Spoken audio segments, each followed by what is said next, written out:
Hello, my name is Dan Litvin. I'm one of the owners of SolarWerks Corporation, LLC, and we are here to discuss the maintenance of the work that we've done here in terms of solar thermal. It's heating domestic hot water. The system that we are having here is basically it's called a closed loop system. It's a pressurized glycol that goes all the way from the panels where the sun hits it and comes down here and gets into this solar heat exchanger. The heat exchanger, the main function of the heat exchanger is to take the heat from the glycol, from the solar, and transfer it into the hot water, into the normal water that comes in. And then it puts it into this tank, and from this tank it goes to the boiler. If it's not enough hot water, the boiler will fire up and add up to the temperature. Normally, temperature is set to about 120, 130 degrees. If we don't get enough from the sun, we're going to continue and get it from the boiler. I want to actually start with, before I go into all the explanation, I want to start for the maintenance people by saying that the only thing that the maintenance people are going to need to do, there's not much for them to do except for watch the pressure. There is a pressure gauge, which we're going to show it. It's right here. And the upper blue portion of it shows the PSI. And we set it up to be about 45 PSI. If it drops below 40, there is some kind of a loss of liquid. And that's a sign for a problem. So this is really the only thing that maintenance has to watch for. There's nothing more. If they're going to see any kind of drops liquid on the bottom, then there is somewhat leak inside here, and that's obvious, and this is a sign to call us as well. The system does not require any maintenance. It's supposed to last for a long time. The only thing that are replaceable here and have a life are the pumps. There are two pumps that's involved here. There is a pump for the glycol right here, and there's the green one, which is the pump for the domestic water.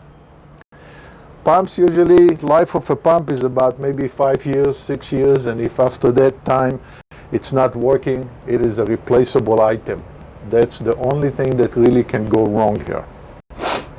Like we said, it's a closed loop system. It's pressurized glycol.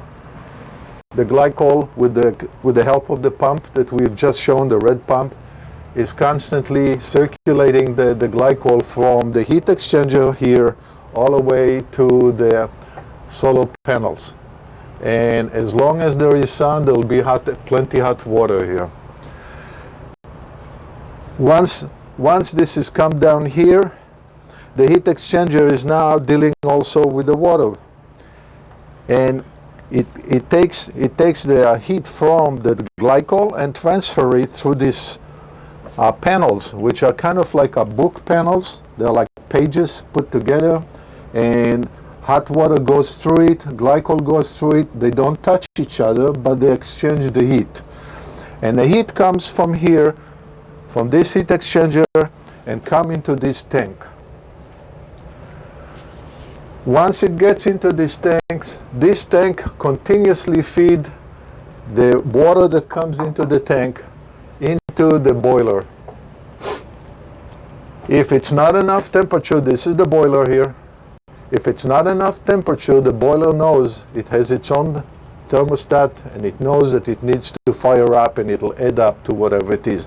But no matter what, you're getting water that will be hotter than what you get directly from the city. And the reason for it, that even in a day like today, which is not very sunny, what really hits the panels and what hits the water and the glycol is not whether you have direct sun. It is the rays that comes, and they go through clouds and everything. This is what heats the panels. So you'll always get, if you may not get as much as in a sunny day, you're going to get something that'll bring this temperature here to at least halfway. I mean, we can look at today and see that even though it's not a sunny day and it's all cloudy, we have 90 degrees. And this is a thermometer that shows us the water, the glycol. So this glycol is actually helping to heat this tank here. And therefore, the furnace always get water that will be more than the 40 degrees or 45 degrees that you're going to get from the city. There's one more item here that we haven't talked about, and this is the control unit. This right here is the control unit. We have 3 buttons here. We telling the maintenance people not to play with it too much. They can do one of two things. There is either you press one of these 2 buttons and you can get different information. You can get the temperature which is at the tank, like I've done right now. It shows TST here, and the temperature shows 59.7. And you can go back and you can get the collectors. And it shows that in the collector itself, the temperature right now is 57.9.